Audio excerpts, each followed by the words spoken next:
You're listening to the Q podcast, Lakecast. I'm your host, Kiana Canada, and there has been a distressing, heartbreaking incident out of Houston, Texas. There is news reports that a female woman who is, of course she's a woman, a female that is armed, went into Joel Osteen's megachurch and opened fire, and it's just a distressing incident to witness. As you know, I am a gun control advocate. I feel like the Second Amendment should be repealed entirely because there are too many of these incidents happening within the United States of America. And it's just distressing to see this happen again in the United States, and that this situation is coming across my screen. Like, I'm just heartbroken that I'm constantly witnessing these situations. The story is still unfolding, and I want to kind of predict where the direction of where this kind of headline is going to go. Now, before I do that, I want to say that my heart goes out to the victims that had to see this particular incident, that were involved in this incident. Nobody should have to experience that in a place of worship. It's really distressing to me that the United States has not found a way to limit the firearms that are on our streets. It's very distressing. But I want to predict the direction that this may go in, and if I'm wrong, I will say, you know what, Kiana, you're wrong about this. But lately, the United States there's a trend with the United States with demonizing people with mental illness, and there is a trend with the United States with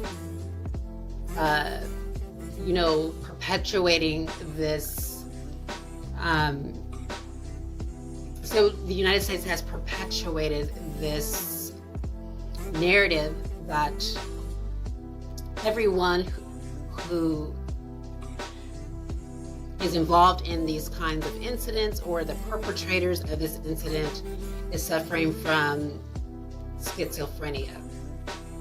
And again, there are legitimate reasons to believe that some of these perpetrators may have schizophrenia, and there is reason to believe that this is just a dog whistle by the United States to demonize and marginalize specific groups of people with mental illness. But what my prediction is that the United States now hasn't released the images of this female, and nor have they released any information, because they are creating a story. And this is the problem, is that I don't think that the United States is concerned about the victims. Because if the United States, ladies and gentlemen, were concerned about the victims, we would have sensible gun control. We would have that. But I suspect what the United States is going to do is the United States is going to try and, instead of focusing on the issue with guns, I'm going to wait for it, because they said that they're going to release more information tomorrow. But I'll tell you where this is going to go. The United States, their statements are not going to focus on the fact that there are guns on our streets and that the guns are the problem. What the United States is going to focus on is the persons either criminal history or their mental state. So again, there is this, I am of the position that most of these incidents happen and a lot of the perpetrators don't have a criminal history. While that's not the case for all, that is a large percentage of the individuals, they don't have a criminal history.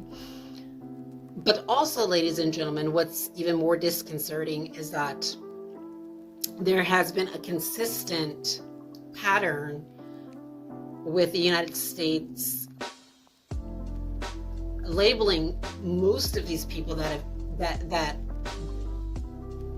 are actually deceased and unable to actually, of course, tell us why they engaged in this horrific act. But the United States will say that these incidents were fueled by medical disorder, namely schizophrenia. And I'm not a medical doctor. I don't have the medical expertise. I'm not a psychiatrist. But what I know for sure is that that may not be the case.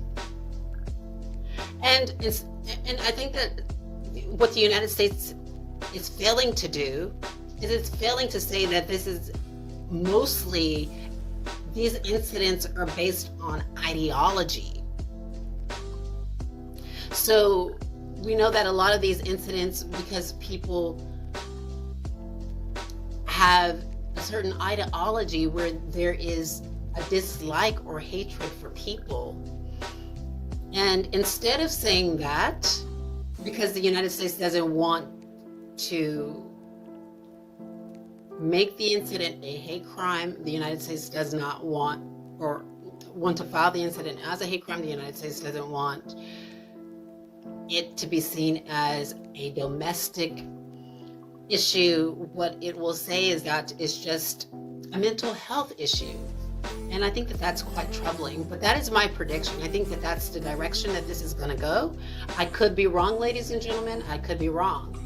And when we get more information, I will say, well, maybe, yeah, I'm wrong about this.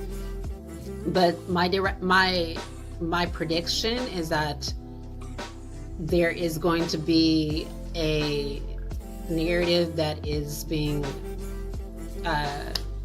spun, that the person is suffering from maybe schizophrenia, because that has been very prevalent in a lot of the headlines lately in American news. Now, on the flip side, it could just been a disgruntled female. I just don't understand. She had a child with her. That really frightens me, because she could have put the child in danger. But she had a child with her. It was a female, and she went to the church, and she went inside, and it was just, I think I would have been afraid of the situation. And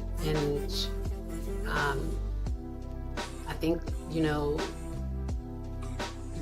I don't know what other people in the church were feeling, but I know that, how I would have felt was very afraid just to learn about that. Now this place of worship is plagued by this kind of incident, right? But when more information comes, I will update you, but that's all we have now, and we'll get into it more later. Okay, speak to you soon.